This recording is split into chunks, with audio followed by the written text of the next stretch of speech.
This is Misty. And this is Kristi. You're listening to Misty and Kristi. We are coming to you today live from downtown Plano, Texas, at the studios of Golden Light Creative, where the executive director and creative director, Dorley Q, has graciously invited us to broadcast from there today. If you'd like more information on Golden Light Creative, by the way, I suggested, I would go to goldenlightcreative.com or facebook.com/goldenlightcreative. Today we're going to jump right into the topic at hand, and we're going to be addressing the Ray Rice incident. For those of you who are unfamiliar with Ray Rice and the particular situation that's all over news media and social media, Ray Rice was a former NFL player. I'm saying former because he has since been suspended. He played for the Balitmore Ravens. He stood at 5'8". He weighed 206 pounds, and yes, he was a trained athlete. He viciously assaulted his then fiance, Janay Palmer Rice, and is now really just created angst among the society. We have two different schools of thought.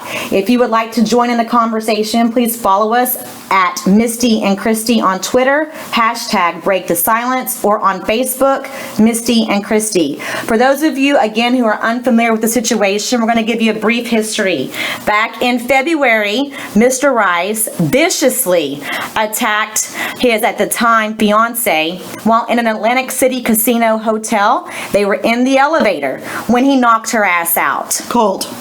Then in March, he was indicted by the grand jury on charges of third-degree aggravated assault. And just kind of following battered women syndrome, the very next day after he was indicted, what happened, Kristen? They got married. That's correct. Janay and Ray married. Dum, dum, da-dum, dum. Then we're going to fast forward to the summer in July. In July, the commissioner of the NFL handed down a 2-game suspension, which would begin at the beginning of the 2014 football season. Fast forwarding again, the entire video was released via TMZ, and social media and news media had a massive outcry because it distinctly shows Ray Rice in the confines of an elevator, close-fisted, hit his, like I said, then fiance, now wife, Janay Palmer. So now we're in September. And then, Kristen, do you want to address the September findings? September 8th, TMZ actually released the entire footage, which, as you were just talking about, shows Mr. Rice knocking her out cold, unconscious on the bottom of an elevator floor.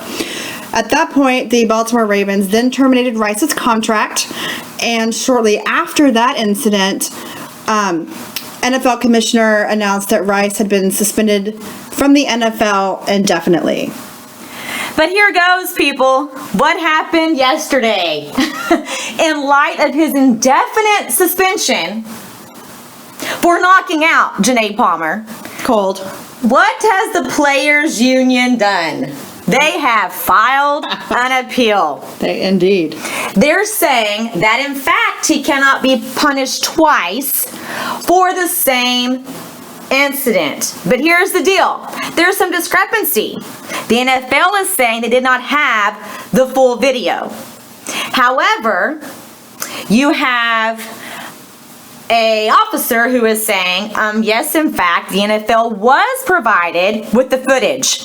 We, the public, we don't know. What we do know is we have seen the footage. We have seen what happened the footage and in the elevator. And still, here's the funny thing. We have become an extremely desensitized society. We are currently polarized with two different schools of thought. In reaction to what is occurring, you have the one school of thought that says, hey, Janay was berating him, Janay spit on him, Janay was taunting him, Janay lunged at him. So Ray, okay. That's right, Ray acted within his means of protecting himself. It was defense, it was self-defense. And knocked her ass out.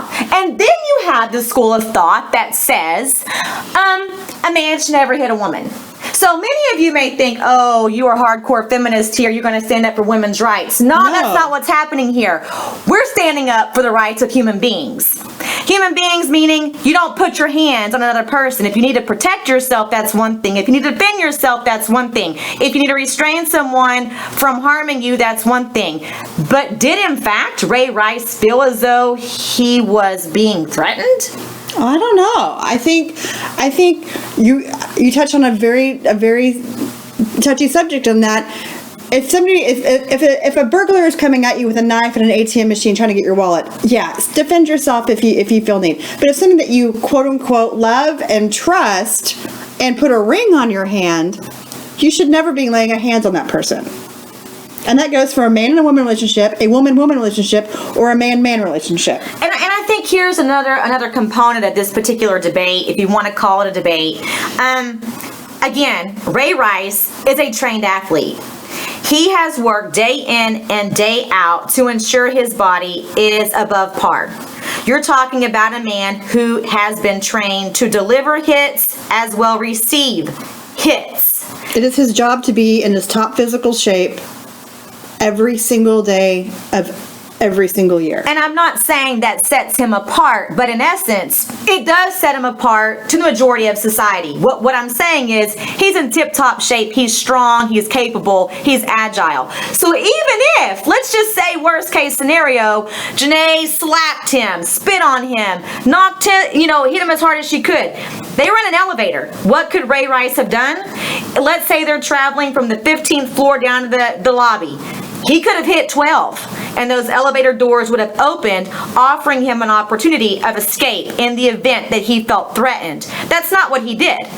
What he did was he utilized destructive conflict measures, and he put it into a me versus you perspective, and he took it upon himself to, instead of escaping or walking away from the conflict, he chose not only to walk in to the conflict, but to, in fact, close fist punch Janay. And here's the deal for those of you who haven't seen the footage, or those of you who can't stomach to watch the footage. If you want to, just Google TMZ video and it pops right up. After he hit, well, let's first talk about when they entered the elevator. There definitely was some conflict occurring in the hallway. We're able to see that she said something to him, he said something to her. She enters the elevator first. Ray then follows Janay into the elevator. Janay is standing against the wall of the elevator, her right shoulder embedded into the wall of the elevator, with her left shoulder tilted inward towards her cheek, and her head was lowered a bit. At which point, when Ray enters behind her, he says something very close to her face. I think it's important to review her body language at that moment.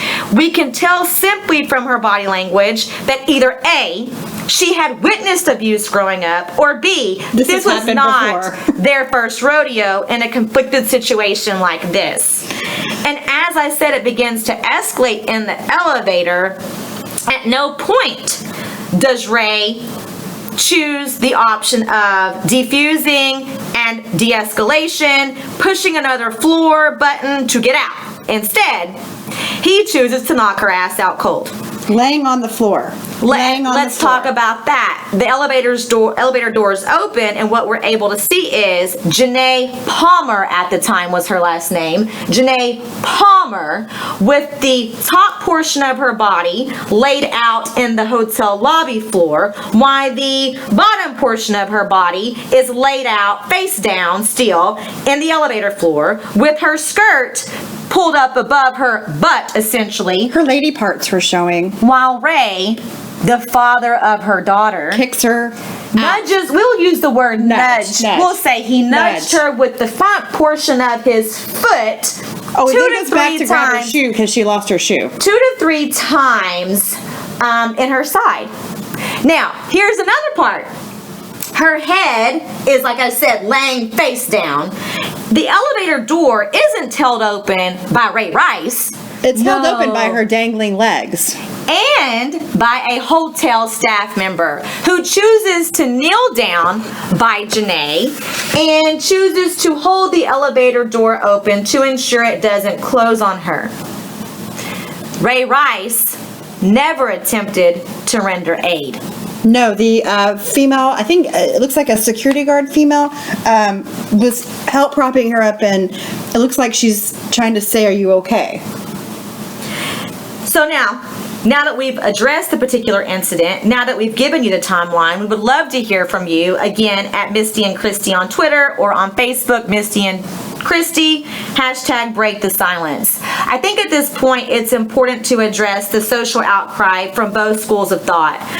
It's difficult, as a woman myself, to read comments from other women who are justifying Ray Rice's actions.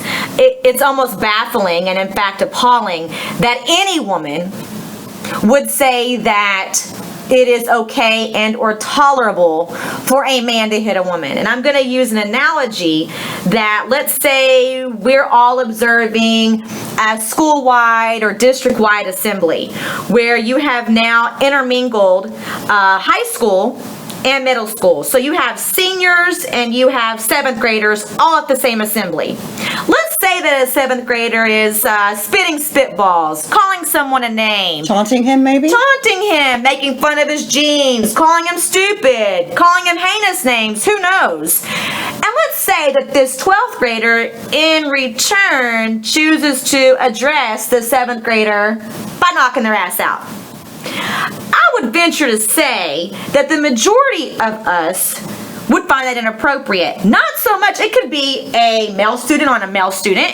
It could be a male student on a female student. Or the issue isn't really, at this point, gender to me. The issue is size and ability. This was never equal combat. No. This was never a level playing field to engage in such behaviors. I'm not by any way condoning any form of violence, but what I'm saying is when you have women who are defending the actions of a man who very evidently could have protected himself by several means outside of closed fist punching Janay Palmer. Like not get in the elevator. Simple. He could have restrained her. He could have held her back. I mean, we all saw the Jay-Z Solange thing in the elevator. Yeah. Jay-Z never struck her.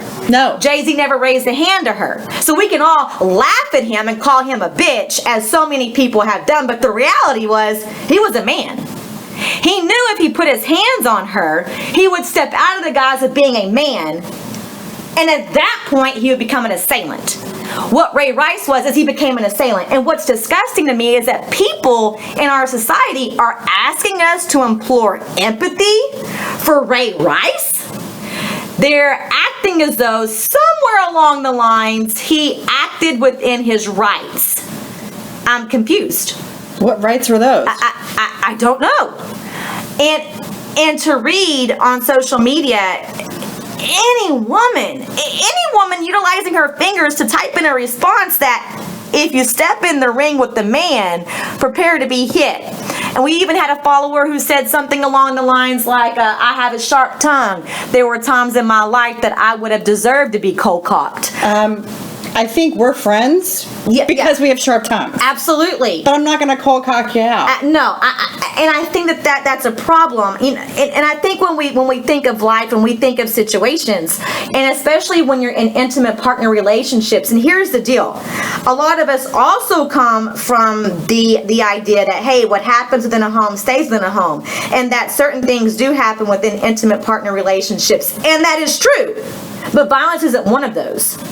And when we start as a society accepting it and condoning it and teaching our daughters and sons that it is okay and it is tolerable and it is an appropriate reaction, the cycle keeps going. The cycle will only continue. Because a rational, clear thinking, healthy individual doesn't wake up and say, gosh, my morning meetings got canceled. Damn it, I think I'm going to go knock the crap out of my wife this morning. A rational, healthy thinking male doesn't say, hey, sweetie, Your skirt's a little bit too short. Let me knock your ass out for that. A rational thinking female doesn't say, hey honey, a strange text message came across your cell phone. Let me spit on you for that. So I think it's safe to say when we're addressing this issue, they were both in the wrong. No one is saying that in the event Janay did spit on him, or in the event Janay did lunge at him. No one's saying here that she was right. No one's saying that either. What we're saying is his force was excessive. He chose to act as an assailant. She then turned into a victim, and he viciously assaulted her. But then can we say that they made the choice based on they do what they know? I think that's safe to say. In this instance, I don't know Ray Rice's background. I don't know his history. I don't know what home life Janay Palmer was exposed to growing up. But what I know is I'm raising a daughter, and in no way, shape, or form am I going to tell her that it is okay for a man to ever hit her. On the contrary, and I think this is a pro that's come out of this particular incident. It's opened up the lines of communication. Society is now becoming aware. We're seeing it in our living rooms, and we're able now to converse with our children, with our families about what is occurring, our coworkers, our peers. And what I've told my daughter is, if you hit someone, be it male or female, be prepared to be hit back. That's not condoning Absolutely not. the act of domestic violence. It's training her to think, hey, that guy's a little bigger than me. I probably shouldn't hit him. On the reverse of that, I also raised 2 boys. And what I've told my boys, you never, under any circumstance, strike a woman. Ever. I don't care what the hell she's doing. You do not put your hands on a woman. And let's just say I don't even like her as a mom. Let's just say I don't like the girl. But here's the deal. My son's well-being and my son's freedom is worth a lot more than his pride at the moment. Absolutely. So even if he's within his, let's say, right, because let's say she's coming at him crazy, and let's say, okay, it would make sense for him to grab her or push her. It would make sense for him to walk out the door and get in his car and leave. It makes more sense to say, I do not want to be part of an unhealthy relationship anymore. There are 7 continents on this planet. There are people who have lowered their standards so far to partake in unhealthy relationships because they're afraid to be alone. I'm speaking now to both those who victimize and those who have fallen victim. Both of you in this instance are victims. You're victims of the cycle of abuse.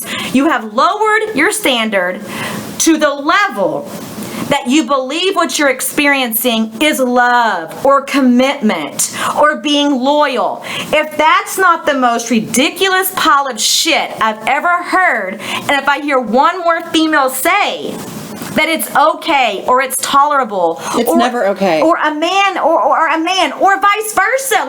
Change the roles. There are women who also commit acts of violence. There are women who also do instigate situations like this. We're not saying that this is a total male issue or a total female issue. What we're saying is, if you find yourself in a situation or a relationship that brings out the worst in you, get out. And acting out in a violent manner is in fact bringing out the worst in you, or neurologically training your mind to believe he loves me. He loves me. And it's, and I think the hardest part for this is the fact that Janay married him, and the fact that she's standing by his side. We can guarantee she's assuming responsibility. Absolutely. In no way, shape, or form. She feels, or he has done something, or had said something to her to place the blame or family on her. Let's talk about family. Extended family can also play the part in when victims stay. He's paying mama's mortgage, sister's mortgage, and that's a speculation. We don't know that, but the cycle of abuse basically indicates and has shown us that you have people within families, because that's the cycle they experience, and that's what mom went through, and that's what my aunt went through, and my grandma went through it. This is what happens. This is not what happens. Back in the day, it did happen because people didn't speak out. No. We kept family issues at home. We kept intimate partner issues within the 4 walls of our home. People suffered in silence. You don't talk about your feelings. You keep it locked up. You keep it at home. When it happens at home, stays at home. You don't talk about it. That's the way we were trained to think. The reality is that, again, another level of bullshit. You do not suffer in silence. This is not love. This is not what a healthy relationship looks like. It is not. I would rather be in a corner with a parakeet in my hand, keeping me company, than in a home suffering every day because I maybe slammed the silverware drawer too hard, or I forgot to cook dinner, or I'm too late, or I'm at Kroger for a little bit too long, or I can't get my 9-month-old to stop crying during a football game, or let's reverse it. For a man, I've come home too late. A coworker who's a female's called my phone, and now my wife's going off. I would rather sit alone with a parakeet in my hand keeping me company than deal with the stress and chaos and internal conflict that destructive conflict illuminates in your life when you choose to be in unhealthy relationships. There's conflict in every relationship, whether it's a friendship with your best friend or your spouse or your partner or your parents or any part of your family. There's always going to be some kind of conflict. But you have to learn how to make better choices on how to deal with the conflict. You have to count the loss. And as a person, and I am someone like Kristi said, we have sharp tongues. We're people who can bring out the worst in others. And we've learned as adults to cultivate that, to change that, to utilize those. Those are actually strengths in being passionate. It's a work in progress. It definitely is every day. And at times you may find that you slip back into your old ways. The reality is, like Maya Angelou said, when you learn better, you do better. When you learn the skills, when you hear something like this, when you see something like what's been displayed now in the news media, you don't run to justify your own negative actions. You allow what you've seen, what you've read, what you've learned to help you evolve as a human being. Everyone deserves to live a healthy life. Everyone deserves to live a safe life. Everyone deserves to live a flourishing life. Living in chaos is not healthy. No. Living in violence is not healthy. Living in constant destructive conflict is not healthy. And when you trick yourself, when you train your mind to believe that it is healthy, and that's what a relationship looks like, you have really shortchanged yourself as a person. Absolutely. And again, wouldn't you agree that if somebody who thinks living in chaos is normal, because maybe they came from chaos? Absolutely. They know that's all they know. But we're here to say today, this is not a feminist movement. This is not a male-centered movement. This is not a male-bashing movement. This is not something speaking out against the NFL. This is enlightening you. This is a just be nice, don't be a dick movement. This is simply saying be healthy. What occurred and what we're seeing in the news media right now is not right. There's no justification for the level of violence that was used in this particular issue. I don't care what someone says to you. I don't care what someone calls you. No, it's not right, but you can leave. You can walk away. You have escape options. Then there are those people, and this is another thing that bothers me. People are saying, well, she married him. She's stupid. She deserved what she gets. No. She is in the cycle of abuse. There is something called battered women syndrome. We don't know her history. We don't know Janay's history. We don't know Ray Rice's history. What we know is an altercation has now been laid before our feet. One that we cannot sit here and say is okay. We cannot justify the actions. We cannot train our children to believe this is okay. We cannot train the current teen males who are being raised without fathers and watching what Ray Rice did, and then them hear people say, they hear their grandmas or their aunts or their cousins who are all females say, hey, she deserved it. She stepped in the ring. She poked that hive and that honey was sweet. No, that's not what happens. No. Someone has to say, two unhealthy individuals entered into that elevator that day. Yes. One unhealthy individual was standing when the doors opened, and one unhealthy individual was laid out. Was on the ground. That's it. That's the reality. That's what I'm saying. There is no, he was right, she was wrong, she was right. There is none of that. There's the fact that this was a destructive conflict situation. We can almost pretty much assume it hasn't been the first because they've been together a while. They have a 2-year-old daughter. We can also assume their lives will forever be different. And we have people saying, Absolutely, yes. Oh, well, the punishment has been harder than the NFL rendered. Let's talk about punishments. When you are a felon and or are indicted on felony charges in this country, regardless of what the felony is, your life changes. Forever. You are no longer as employable as you were previously. Your income level will drop. Why should he be different? The NFL was his employer. And he had a felony charge. Why is it that we're saying, hey, that felon over there, I'm not going to hire him. But now all of a sudden, well, the NFL should let him play. Why?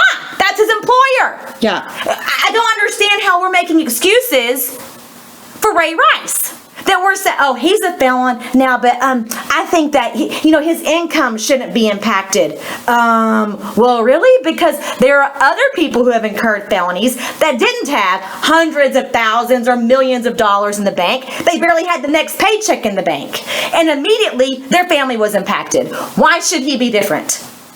That's another component here. Because he's an NFL football player and their fantasy football might be jacked up, and Madden 214, the video game, they might have to rewrite the code on that.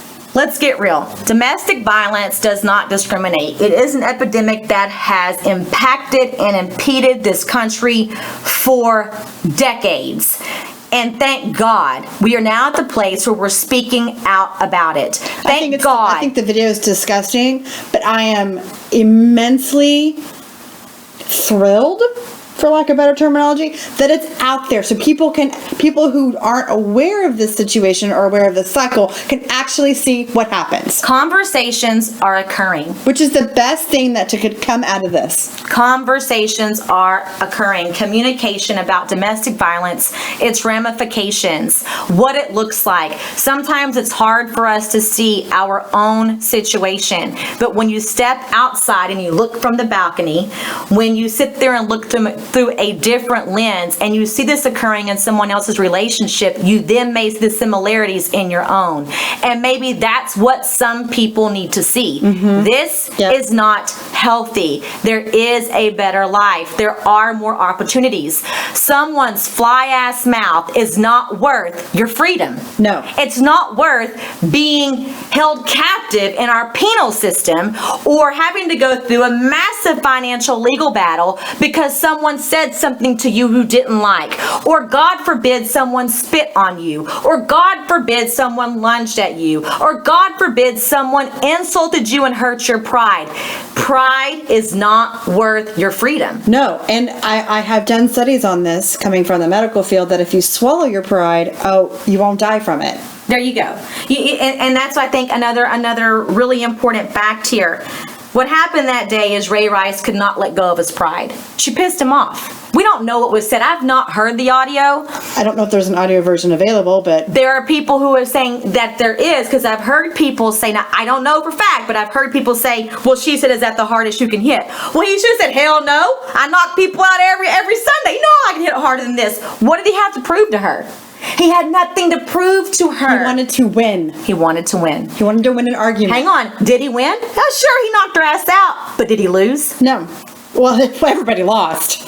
Everybody lost. On that day, Ray Rice lost. In his mind, no, he didn't lose.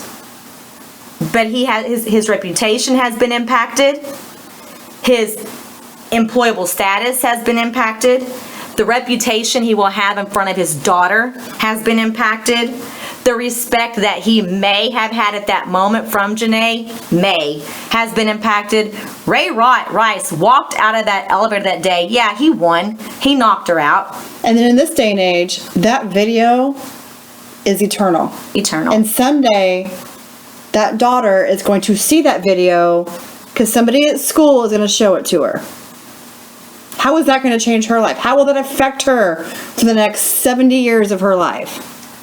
Ray Rice altered the lives of, for sure, 3 people. His, Janay's, and their daughters. Indefinitely. Ray Rice has been rendered verdicts by the NFL that some people feel are too strict. Well, I feel him hitting Janay in that elevator that day was too steep. It was too strict. And another component of this is always responding retroactively to conflict is not productive. No. The NFL is now creating and implementing new policies and amending their old, outdated policy. I think I would like to applaud the commissioner on that. For updating policies. Absolutely. Absolutely. We have to give respect where respect is due. He's not dealt with something this strenuous before. Now, maybe is it the first time it's because somebody actually got busted? There you go. Okay, well... The I got caught apology. Right, which is always so effective. Okay, fine. Maybe we're going to make an example out of this football player. Great. But again, it's something positive to come out of this. It opens up conversation, and Mr. NFL Commissioner has to say, we've got to do something about this. It's becoming a problem. And it's hard for me to scrutinize his actions. It's hard. Now, I can say now if and when it's proven that he had the full tape, if and when that is proven that that the NFL had the full footage way back in March or February, I think then we can possibly render some insults toward the commissioner. But currently, what he's done, he attempted to be fair. I'm going to suspend you for 2 games. Full footage is out now, buddy. You closed fist knocked her ass out. It's a little, we've got to render some harsher punishment at this point. And so I would applaud his efforts. I would applaud that they brought on now 4 executives to address the issues of domestic violence. Better female. That is a very big step forward. I think we can all agree on that. Again, another pro that came from this is we're talking about it. People are talking. And in addition to just the domestic violence policies, he's also added things, and I'm gonna quote, regarding assault, battery, domestic violence, and sexual assault, that involved physical force will be subject to enhanced discipline. So in that alone, we have to give respect and applause where due. And without a doubt, he's earned that. What Ray Rice has also earned? Nothing. Well, he's going to have to change his name. He's earned nothing. Let this be a warning to anyone who attempts to victimize that you are risking your freedom. Let this be a warning to anyone who stays in the cycle of abuse. You could lose your life. In the event you or someone you know has been or is currently a victim of domestic violence, the national hotline for domestic violence is 1-800-799-7233. Again, the number is 1-800-799-7233. If you would like to join in on the conversation or weigh in with your opinion, please do so at Misti and Kristi on Twitter, #BreakTheSilence, or on Facebook, Misti and Kristi. And when you know better, you do better. So do better tomorrow, folks. Make it a great day.